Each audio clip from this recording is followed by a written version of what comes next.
Hey everyone, welcome back to my channel. My name is Han and I'm a senior product designer here in Toronto. And today I want to talk to you about how I've been combating my own perfectionism through a series of prompts in a book called The CBT Workbook for Perfectionism by Sharon Martin.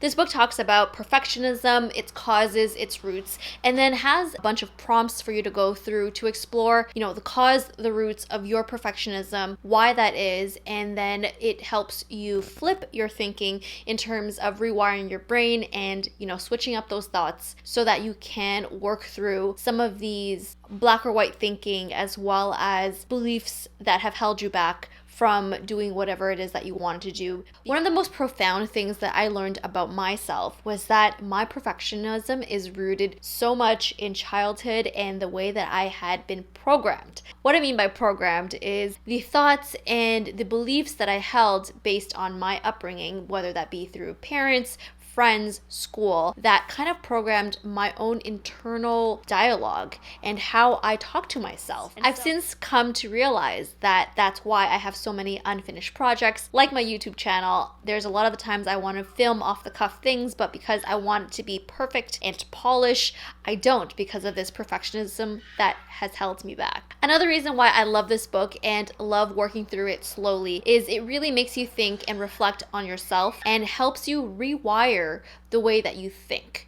It will ask you for an existing thought or a belief. You can write it out, you can think about it, pause, and then it will help you verbally or physically rewire by writing out new thoughts and new belief systems. As a designer, I think about iterations and design iterations and building things slowly. I've been unable to apply that to the way that I operate as a person because I want to do everything all at once. I want a shebang moment. Again, this thinking does not serve me well, especially when it comes to things that can be improved over time. Pretty much everything can be improved over time. This is one of the things that I'm working on in the notebook, is really rewiring that part of my brain that tells me, no, you can't do this, to yes, you can. You're going to make mistakes and that's okay. Who I would recommend this book to is anybody that feels like they're being held back by their own thinking or thoughts. If you have a fear of starting or fear of perfectionism and not being able to achieve perfectionism, if you feel like you are a people pleaser, you need to do things, and if anybody is displeased that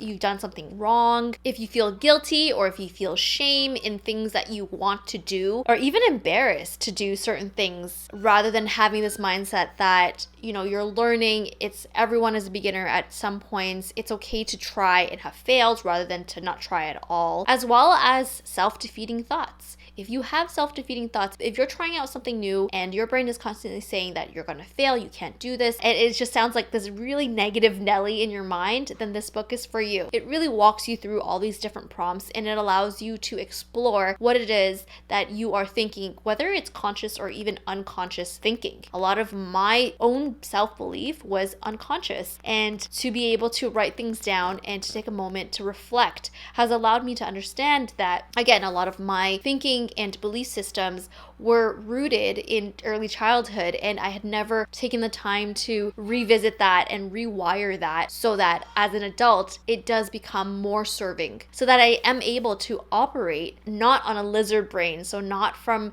the place of fight or flight, fear, rather from a place of openness and learning, and from a place that where failure is okay. There's safety to fail, and there's nothing that's going to shatter my world if I do try and am not amazing at. Again, this is one of my favorite books to date because it allows me to not only read and understand a lot of the theories behind CBT, but also how these beliefs and thought patterns have contributed to who I am today and how it is either serving me or not serving me, and how it's holding me back from progression, right? Is not allowing me to progress because I am too scared to fail or too scared to piss someone off or embarrassing myself, which is totally okay, and no one that I love or truly loves me will care about that at all. I truly recommend this book. If you have an iPad, I have an e-version of this, and so what I'll do is I'll use my pen and I'll write on it, I'll annotate, and I really love this and working through it slowly, one page or one section at a time, because it can be a lot. But it really is a good place for self-exploration and challenging some of those belief patterns and those thought patterns you might not even know you had. So again, I really love this book. I really recommend it for anybody that is on a journey of self-improvement, really trying to change their thought patterns, belief patterns about themselves and the world around them. I invite you to explore that within yourselves through this book. It's helped me immensely so far. I'm about halfway through it. Love to do a review at the end of it, but yeah,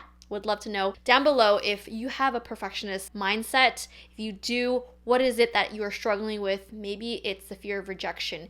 Maybe you just always want to be people pleasing, which again, all of these things I can empathize with because I do this all the time. Would love to know your thoughts below. If you enjoyed this video and videos about UX and career advice, please subscribe to my channel. Until next time, I will see you in the next video. Bye-bye.